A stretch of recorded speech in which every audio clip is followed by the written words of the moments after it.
Okay, so good morning, guys. How are you guys today? Great. How are you? I'm doing good. How was your guys' Thanksgiving break? Awesome. A lot of food. Good.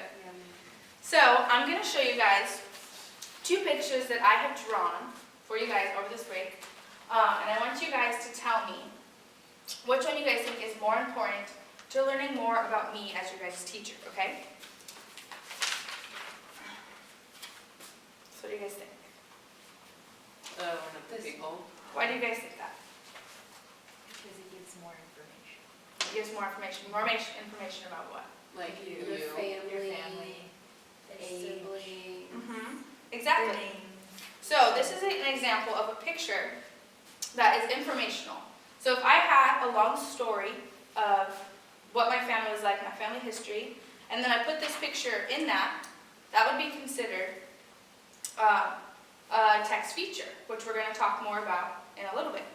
So I want you guys to think about a time where you drew a picture and think about if that picture was for art purposes, like just doodling, having fun, or if it was for the purpose of like if you're writing a story and you're like, I want to put a picture in it to give more information. What do you guys think? When was the last time you guys drew a picture? To doodle. Was it to doodle? Yeah. Yeah. Have you guys ever written a story where you like drew a picture to give it more information or anything like that? Yeah. Yes. So that's what we're going to talk about today. We're going to read a couple stories. We're going to read a couple informational texts that are going to have pictures in them that will give more information about what we're learning. So today we're going to be looking at informational texts and pictures in it that can tell us more about the text that we're learning about.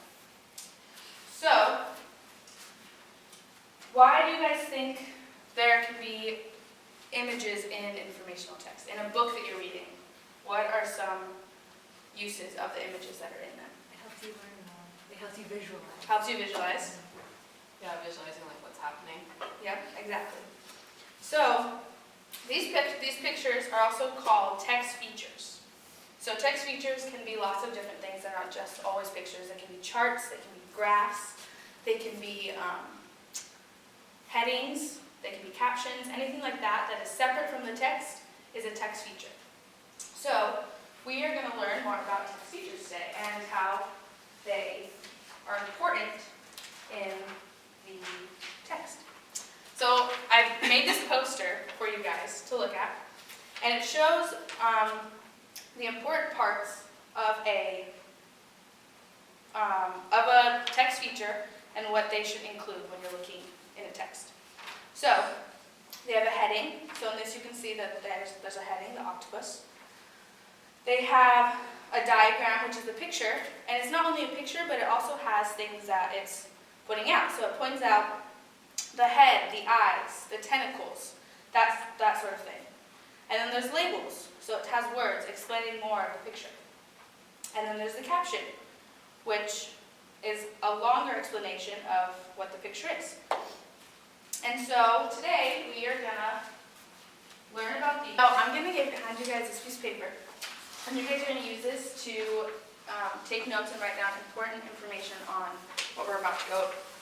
So we're going to look through a little bit of text information that I found. It's a book about the tundra. And we're going to find out, we're going to underline important information. And I'm going to point out to you guys important pictures that we see.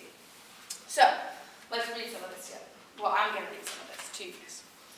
So, cold, treeless plains. The tundra is a land of extremes. It's a place of howling winds, freezing temperatures, and vast, empty plains where no trees grow. Moss and other tiny plant-like life forms hug the rocks, and snow covers the ground for part of the year.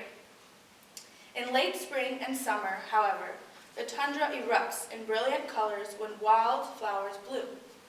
Most of the tundra has never been explored because of its remoteness and unique challenges. Even so, plants and animals, including humans, have developed different ways of surviving in this harsh world. Okay, so from this image we see that the word remoteless is bold. So from this page of the picture that you see, what do you guys think the word remoteless means?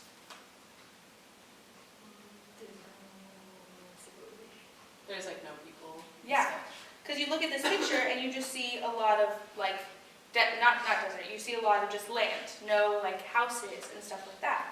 So you think that remoteless from the picture means that there's not a lot of things there. So let's go to the next page.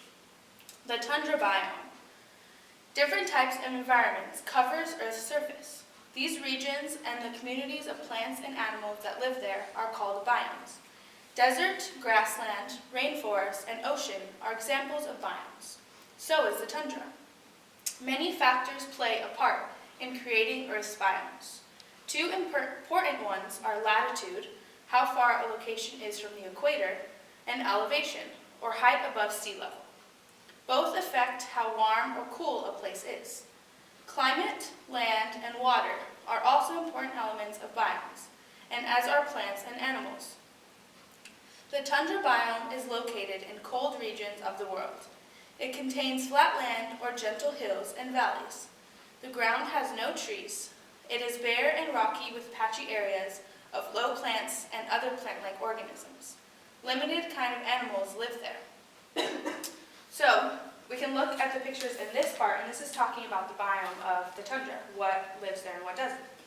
So we can see in this picture here, can you guys see what kind of animals those are? Buffalo. Yes, buffalo. Buffalo. So, Isa, do you want to read what that caption says from the... The tundra is home to a group of plants and animals, including musk oxen, that make up a community. So, we learned from that it's musk oxen, right? Not buffalo. So from this, and from that picture, you can see that there are different types of animals that live there. So we're getting one more page together, and then. So most of the Earth's tundra is in the Arctic, which is north of the Arctic Circle. Tundra is also found in alpine settings, high up on tall mountains.